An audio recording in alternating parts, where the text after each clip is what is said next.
What it do, YouTube? It's your boy KT Vlogs Daily, aka Not Your Average 10K. I'm back with another video today. Today is Wednesday. You know how I always drop on Monday, Wednesday, and Friday. So I wanted to make today I ain't got the merch on. I just got a regular hoodie on. I want to make an announcement. This Friday will be the most videos y'all get on Friday. Friday y'all be getting like three videos in one day. Y'all gotta stay tuned for Friday though. We got a boxing tournament coming up this Friday at 4 o'clock. It's gonna drop. I'm gonna premiere the boxing match though. I'm gonna premiere it. But today is 15 most terrifying objects found in the deep sea. I'm giving y'all this reaction, and it's only 19 minutes long. And we could just see what's in the deep sea, bro. You know, I always wondered what was in the deep blue sea. And I wanted to know, like, what type of animals, creatures, objects they got down there, you know. I'm pretty sure everybody thought about that. But right now, I'm just finna get right into this video, bro. And this is exactly why I cut off my notifications. Anyway, let's get right into the video, bro. And yeah.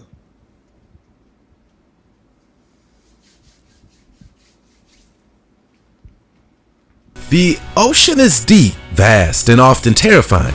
Who knows what lurks in those crystal marine waters? I don't think anybody can dive in Bimini and not believe that these are man-made artifacts.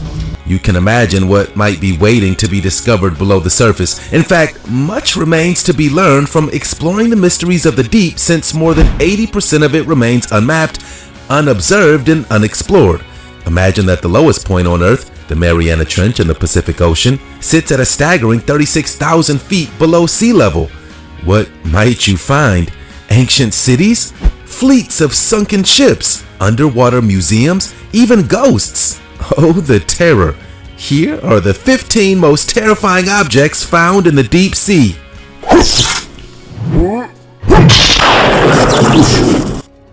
Number 15. Lake Neuchatel Shark Statue. Talk about terrifying. There's zero information about the actual shark statue that appears in the video. And trust me, we researched.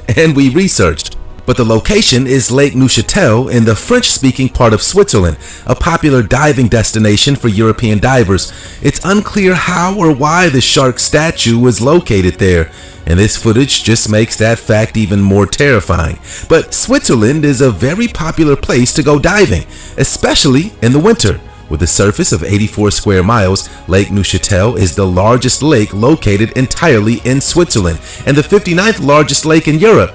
The Theo River enters at its southwestern end and issues from it at its northeastern end. The northwestern shore is the most thickly settled, and the slopes are covered with vineyards. But whoever placed that sculpture at the bottom of the lake? Are you the Swiss Banksy? Are you responsible for more terrifying art underwater elsewhere? Before we move on, if you don't smash the like button, subscribe, and click the notification bell today, the clown, will appear under your bed tonight. Number 14.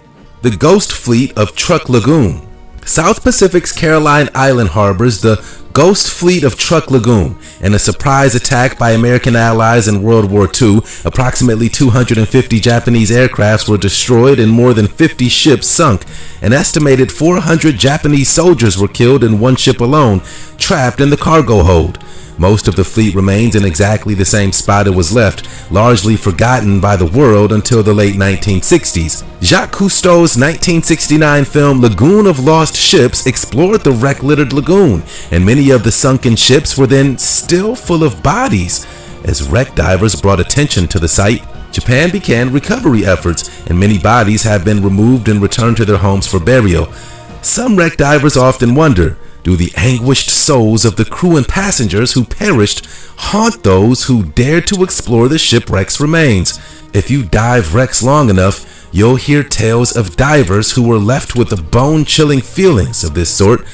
Crushed by outside pressure. There could have been no survivors. Some indicate there was merely an eerie mood cast over the wreck, while others have suggested that they saw something down there that they can't explain. Number 13. SS Thistlegorm. The world-famous SS Thistlegorm was sunk in 1941 in the Gulf of Suez at the northern end of the Red Sea. It became a world-class visitor destination, packed to the gunwales with a cargo of supplies destined for the British Fifth Army based in Alexandria. Armored carriers, motorcycles, jeeps, trucks, airplane parts, rifles, radio equipment, and a plentiful supply of Wellington boots can all be seen during your dive. The Thistlegorm is heaven for wreck enthusiasts, but is also one of the most underrated fish dives in the area, attracting schooling barracuda and providing a hunting ground for giant tuna and snapper. Our excursions require an early start. After breakfast on board, you'll make 2 dives on the wreck. In the early 50s, Jacques Cousteau discovered it by using information from local fishermen.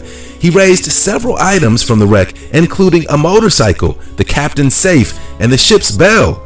The February 1956 edition of the National Geographic clearly shows the ship's bell in place and Cousteau's divers in the ship's lantern room.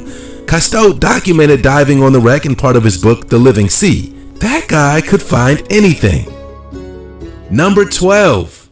Ocean Atlas. Artist, photographer, naturalist, and diver Jason DeCaires Taylor introduced his record-breaking public sculpture to the crystal Bohemian waters in 2014. Entitled Ocean Atlas, the installation encourages coral colonization and deters tourists from endangered reefs.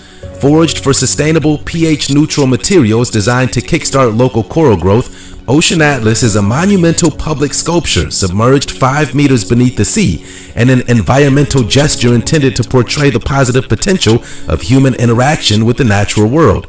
Located off the west coast of New Providence, the 18-foot tall, 60-ton statue is currently the largest underwater statue in the world. The girl in the piece seems to struggle underneath a heavy burden, which is appropriate given that she was named after Atlas, the Greek god responsible for bearing the heavens on his shoulders.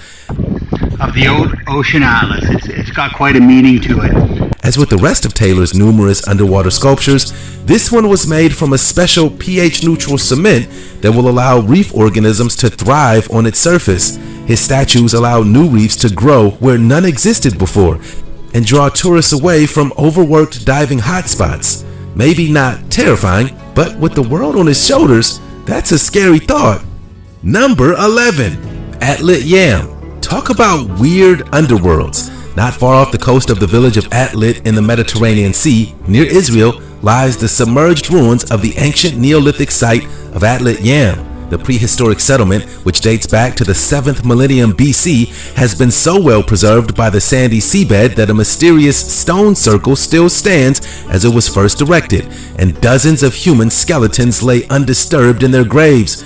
Today, Atlit Yam lies beneath 16 to 40 feet beneath sea level and covers an area of 40,000 square meters. The site was first discovered in 1984 by marine archaeologist Ehud Galilee, and since then, underwater excavations have unearthed numerous houses, stone-built water wells, a series of long unconnected walls, ritual installations, stone-paved areas, a megalithic structure, thousands of flora and fauna remains, dozens of human remains, and numerous artifacts made of stone, bone, wood, and flint. The site provides unprecedented insight into life in Neolithic times, when people had just discovered how to domesticate plants and animals. I bet there are ghosts there too.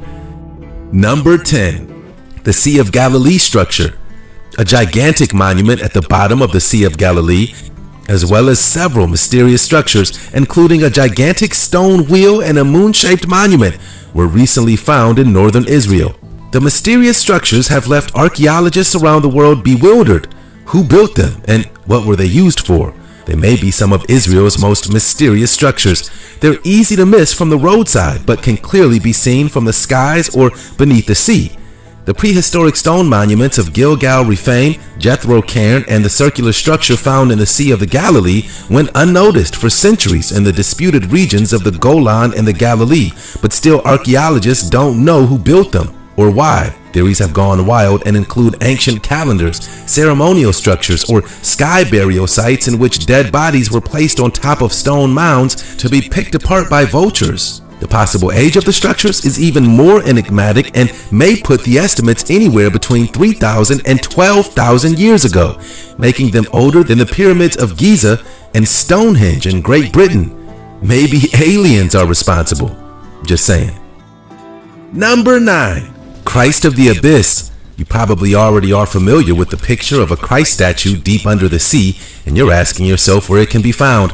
The answer to that question is not as straightforward as you might think, as there exist more undersea statues of Christ named Christ of the Abyss scattered around the earth. The original Christ of the Abyss is immersed in the waters of San Frutuoso, not far from the worldwide renowned village of Portofino. Located more than 50 feet under the sea, the bronze statue was placed on the seabed on the 22nd of August, 1954, at the initiative of a legendary Italian diver who wanted to place a statue of Jesus following the death of his friend, which occurred during a dive a few years earlier in that spot.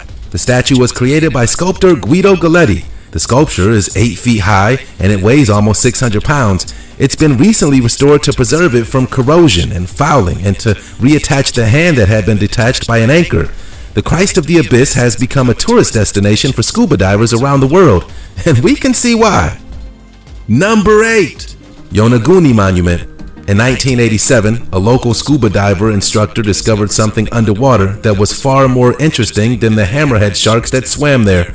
Submerged stone structures lying just below the waters off Yonaguni-jima are actually the ruins of a Japanese Atlantis, an ancient city sunk by an earthquake about 2,000 years ago.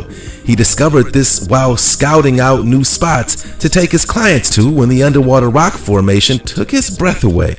The sort of folks who believe that the Sphinx was built by Atlanteans. It was a gigantic cliff face cut into a series of immense geometric terraces with broad, flat, horizontal surfaces and sheer vertical stone risers. This is known as the Yonaguni Monument. Geologists believe that it's most likely natural. The sandstones that make up the Yonaguni Formation to contain numerous well-defined parallel bedding planes along which the layers easily separate.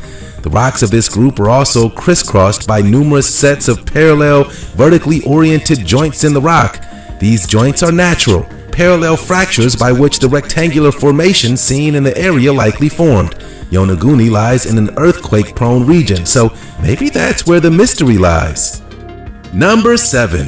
MS Zenobia. The MS Zenobia left Malmo, Sweden on its maiden voyage for Syria in May 1980. Loaded with tractor trailers and other cargo. Between Athens and Cyprus, the ship began to experience steering problems because too much ballast water had been pumped in. After pumping it out, the captain continued to Cyprus, meant to be the ship's second to last stop. As the list worsened, the captain decided to tow the ship out of the harbor to prevent it becoming an obstruction should it sink. 5 days after arriving, it went down in Larnaca Bay, taking all its cargo with it. Fortunately, there were no casualties in the disaster.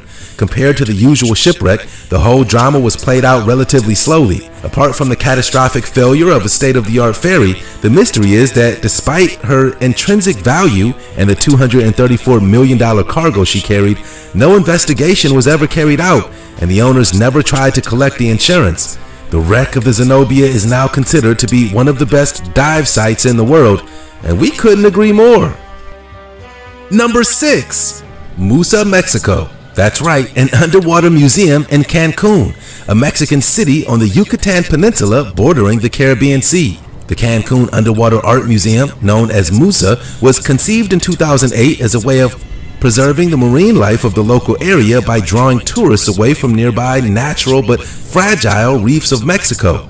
Collaborating with British artist Jason DeCaires Taylor and a handful of local Mexican artists, 400,000 visit Musa, which is a big accomplishment. The statues provide a perfect home for coral as well as a protected environment for fish and other marine life, creating, over time, a living, breathing exhibition. Covering an area of over 1,300 square feet, the museum is divided into 2 distinct galleries several miles apart. To place the statues on the ocean floor, the team had a special lift made for the statues. Some were so heavy that they had to be lifted into the water using lift bags. The Museo Subaquático de Arte, or the Cancun Underwater Museum, welcomes nearly 750,000 tourists yearly. What a destination! Number 5. The San Jose Shipwreck. It was 1708 when the Spanish galleon San Jose erupted. Sorry if the video is so long, bro. This is just interesting that all of this is at the bottom of the sea. You know what I'm saying? Ships, statues, rocks, all that, bro. That's just interesting and amazing. Sorry if the video too long, by the way, but man, I'm just stunned and amazed by all this, bro.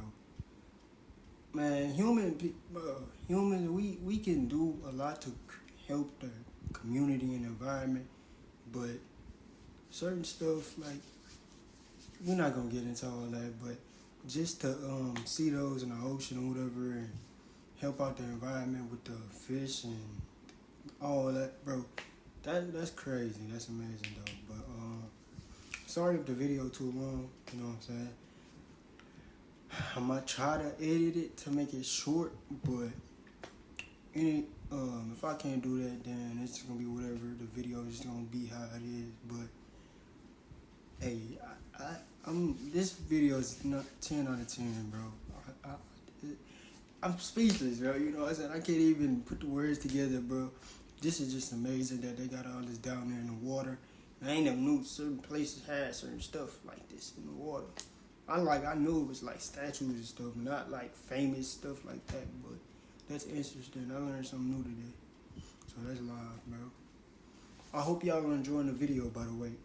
Like and comment and subscribe, and tell me what type of videos y'all want me to see, or y'all want me to react to, or you know what I'm saying, do.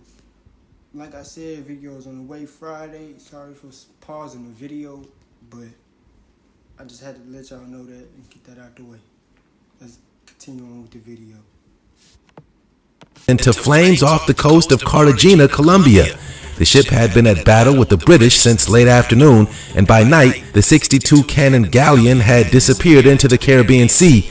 With it, sunk nearly 600 people and up to millions of dollars worth of gold, silver, and jewels. For centuries, the San Jose galleon lay lost on the ocean floor, but the mystery surrounding the ship began to unravel in 2015 when the Colombian government announced it had officially been found. Now it's at the center of a custody dispute among parties all staking claim to the San Jose's riches.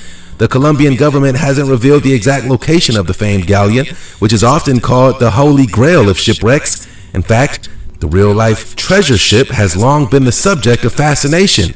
Nobel Prize-winning author Gabriel Garcia Marquez wrote about it in Love in the Time of Cholera. The novel's main character, Florentino Ariza, planned to dive down and retrieve the San Jose's riches for his lifelong love.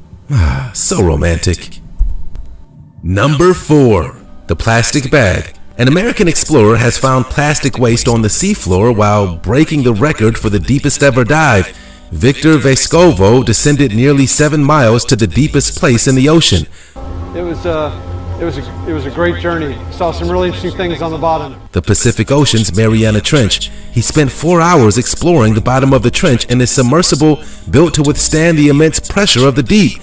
He found sea creatures, but also found a plastic bag and sea wrappers. The Mariana Trench, the deepest point in the ocean, extends nearly 36,000 feet down in a remote part of the Pacific Ocean, but if you thought the trench could escape the global onslaught of plastic pollution, you'd be wrong. A recent study revealed that a plastic bag, like the kind given away at grocery stores, is now the deepest known piece of plastic trash. Other debris was prevalent, and plastic bags in particular made up the greatest source of plastic trash. Other debris came from material like rubber, metal, wood, and cloth. Most of the plastic, a whopping 89%, was the type of plastic that's used once and then thrown away, like a plastic water bottle or disposable utensil. Come on, people. Number 3. The Locomotive Graveyard. This graveyard was found by chance by Paul Hepler back in 1985. The famous New Jersey train graveyard. He was mapping the bottom of the ocean when he picked up on the 2 huge metal objects that turned out to be trains. Despite the murky water, experts examined the trains in the watery resting place. The locomotives turned out to be a rare Planet Class 222T models, a model that was only produced for a short time, due to the unfortunate fact that they were obsolete almost as soon as they were produced. You thought this thing was pretty old, possibly even 100 years or so. They were small locomotives, weighing about 15 tons, and self-contained. What remains a mystery, however, is how the two steam engines came to be sunk. Experts believe that the locomotives were being transported from Boston to the mid-Atlantic on a barge when they encountered a storm 5 miles off the coast of Long Branch. In that storm, the engines either fell off the barge accidentally or were deliberately pushed off to lighten the load and prevent the ship from going down in the rough seas. In spite of that, they seem to be remarkably well preserved. What a find! Number 2. The Antikythera mechanism. 115 years ago, an archaeologist was sifting through objects found in the wreck of a 2,000-year-old vessel off a Greek island. Beautiful vases and pots, jewelry, a bronze statue of an ancient philosopher, and the most peculiar thing, a series of brass gears and dials mounted in a case the size of a mantel clock. Archaeologists dubbed the instrument the Antikythera mechanism. In 1959, after a careful study of the gears, it was determined that the mechanism was used to predict the position of the planets and stars in the sky, depending on the calendar month. It also tracked the seasons and ancient festivals like the Olympics. The calendar is based on the time from one moon to the next, and a special dial allowed the user to also envision the seasons, which would have been useful for agriculture. Since the ancient Babylonians figured out the cycle of eclipses, the inventor of the Antikythera mechanism included 2 dials that rotate to show both lunar and solar eclipses. But the most sophisticated thing the mechanism did was lunar calculations. It could figure out the moon's period at a given time and model its elliptical orbit. Number 1. The Baltic Sea Anomaly. In the annals of unexplained mysteries, the Baltic Sea Anomaly is one of the most bizarre deep-sea finds of the past decade. The discovery occurred in 2011 when the deep-sea exploration team called Ocean X came across an unusual formation 300 feet below the surface off the coast of Sweden. They quickly picked up on the anomaly due to its circular shape and distinctively straight protrusions.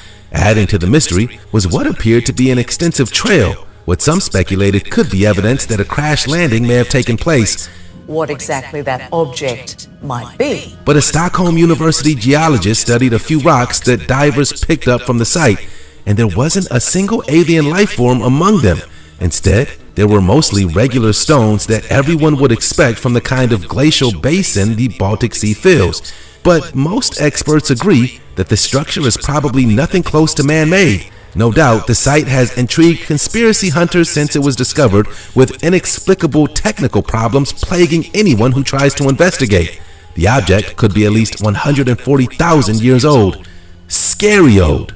That was 15 of the most terrifying objects found in the sea. Thanks for watching.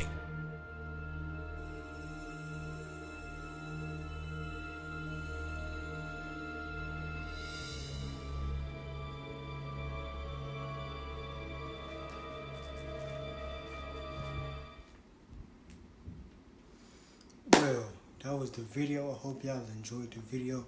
Thanks for watching the video, because y'all could have been watching something else, but y'all stayed all the way through the video and watched it with me. So I appreciate and love all of y'all that stayed watching the video with me. You know what I'm saying? Comment down below what was your favorite part of the video. Yeah, that was 15 most terrifying objects in the deep blue sea, bro. This video is a 10 out of 10. The link to watch the original video, the link will be in the description below. Thanks for watching. It's been your boy KT, and I'm out.